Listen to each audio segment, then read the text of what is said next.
原來最困住媽媽嘅其實係自責。以前有人同我講，你其實已經很好，但嗰陣時我完全唔信。只要孩子一哭、發脾氣、事情一亂，我嘅第一個念頭係咪我做錯咗？係咪我唔夠好？如果我忍唔住發咗脾氣，我會開始怪自己，甚至乎覺得自己唔係一個好媽媽。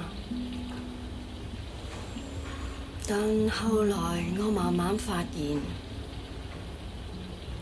當我唔再急住責怪自己，我反而可以看清楚，原來可能係孩子攰咗，可能孩子只係試探，只係想同我連結，